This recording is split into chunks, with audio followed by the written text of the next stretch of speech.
सभी प्यारे छात्रों का एक बार फिर से स्वागत है। और आप सभी जानते हैं कि आपकी परीक्षा नज़दीक है। तो आज मैं एक बहुत ही इम्पोर्टेंट टॉपिक पर बात करने वाला हूँ। अक्सर आप देखते हैं कि हिंदी साहित्य के क्वेश्चन काफ़ी ज़्यादा आते रहते हैं एग्ज़ाम में, और हमें इनके महत्वपूर्ण प्रश्नों के बारे में ज़्यादा कुछ पता नहीं होता है। लेकिन आज मैं कक्षा 9वीं से 12वीं तक के लिए हिंदी साहित्य के महत्वपूर्ण विकल्प लेकर आया हूँ, और ये आप कहीं पर लिख लीजिएगा और अच्छे से इन्हें पढ़ के जाइएगा अपने एग्ज़ाम में। तो चलिए शुरुआत करते हैं। सबसे पहला क्वेश्चन है कि एकांकी सम्राट किसे कहा जाता है। तो इसका आंसर है डॉक्टर राम कुमार वर्मा जी। ठीक है, तो ये एकांकी सम्राट बहुत ही इम्पोर्टेंट टॉपिक है और क्वेश्चन भी है अपने आप में। इसके बाद आगे बढ़ते हैं। नेक्स्ट क्वेश्चन है, आवारा मसीहा के लेखक कौन है। आपको बताना है, क्या आपको पता है आवारा मसीहा के लेखक कौन है। अगर आपको पता है तो प्लीज़ जल्दी से बताइएगा। चलिए मैं बता देता हूँ। इसका सही आंसर है विष्णु प्रभाकर। विष्णु प्रभाकर जो हैं आवारा मसीहा के लेखक हैं। इसके बाद अब हम इसका तीसरा क्वेश्चन आपसे पूछते हैं, नाटक सम्राट कौन माने जाते हैं। कमेंट में जल्दी से बताइए। अगर आपको पता है फिर मैं आपको बताऊंगा। पहले मैं आपको थोड़ा सा सोचने का टाइम दूंगा। यदि आपको पता होगा तो अच्छी बात है, नहीं पता होगा तो आप इसको नोट कर लीजिएगा आगे के लिए। तो नाटक सम्राट कौन कहे जाते हैं, भारतेंदु हरिश्चंद्र। इसके बाद नेक्स्ट क्वेश्चन देखते हैं, अच्छे से पढ़ना है इन सबको। इसके बाद है, कहानी सम्राट किसे माना जाता है। तो चलिए बताइए, क्या आपको इसका आंसर पता है, कहानी सम्राट किसे माना जाता है। तो इसका सही आंसर है मुंशी प्रेमचंद। ये कहानी के सम्राट कहे जाते हैं। इसके बाद पाँचवा, हिंदी की प्रथम कहानी किसे माना जाता है, मतलब हिंदी साहित्य के अंदर प्रथम कहानी किसने लिखी। तो इसका सही आंसर है इंदुमती को। तो ये पहली कहानी है। इसके बाद आगे बढ़ते हैं और ये देखो छठवां है, काव्य के कितने प्रकार होते हैं।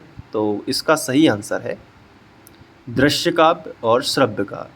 काव्य के दो प्रकार हैं, दृश्य काव्य और श्रव्य काव्य। इसके बाद आगे बढ़ते हैं और सातवां, चलिए अब आपको बताना है उपन्यास सम्राट किसे माना जाता है। अब आपको बताना है कि उपन्यास सम्राट किसे माना जाता है।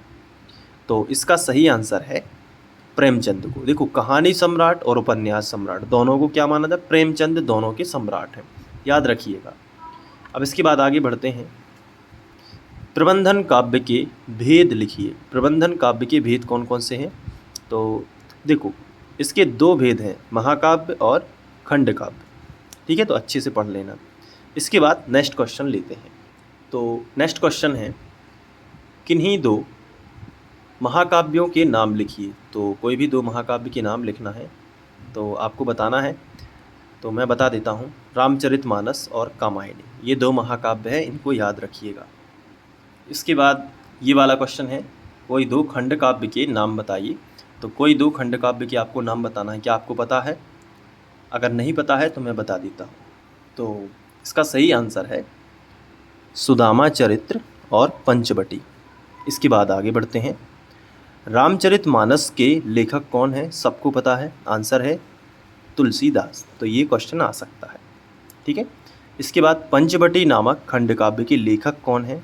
तो पंचवटी नामक जो खंड काव्य है उसके लेखक कौन है, क्या आपको पता है। चलिए मैं बता देता हूँ, मैथिली शरण गुप्त। ठीक है, तो अच्छे से याद करते जाइएगा, ये बहुत ही इंपॉर्टेंट है। इसके बाद नेक्स्ट क्वेश्चन है, आधुनिक हिंदी नाटक के लेखक कौन है। आधुनिक हिंदी नाटक के लेखक कौन है। तो इसका सही आंसर है डॉक्टर नागेंद्र। ठीक है, इसके बाद नेक्स्ट है, हिंदी और का प्रथम मौलिक उपन्यास, मतलब हिंदी का प्रथम मौलिक उपन्यास कौन सा है। तो इसका सही आंसर है परीक्षा गुरु। इसके बाद नेक्स्ट क्वेश्चन है, आलोचना के क्षेत्र में सर्वाधिक उल्लेखनीय है। तो आपको बताना है आलोचना के क्षेत्र में सर्वाधिक उल्लेखनीय कौन है। तो इसका सही जवाब है आचार्य रामचंद्र शुक्ल। इसके बाद नेक्स्ट है, महावीर प्रसाद द्विवेदी जी का जीवन काल है। तो इसका आंसर है सन 1864 से 1938 तक। ये महावीर प्रसाद द्विवेदी का जीवन काल है। इसके बाद है कलम का सिपाही किस विधा में लिखा हुआ है। कलम का सिपाही, आपको बताना है कि ये किस विधा में लिखा गया है। इसका सही आंसर है जीवनी। कलम का सिपाही क्या है? एक जीवनी है। तो इसको भी अच्छे से समझ लेना। इसके बाद है राष्ट्र का स्वरूप की रचनाकार कौन है? तो इसका सही आंसर है वासुदेव शरण अग्रवाल। इसके बाद है क्या भूलूं क्या याद करूं कि लेखक कौन है? जिसका सही आंसर है हरिवंश राय बच्चन। इसके बाद द्विवेदी युग का नामकरण किस लेखक के नाम पर हुआ? द्विवेदी युग का नामकरण किस लेखक के नाम पर हुआ? ये बहुत ही इम्पोर्टेंट है। तो इसका सही आंसर है, मैं आपको बताऊंगा। तो इसका सही आंसर है महावीर प्रसाद द्विवेदी जी के। तो ये काफ़ी इम्पोर्टेंट क्वेश्चन है, इसको भी अच्छे से कर लेना।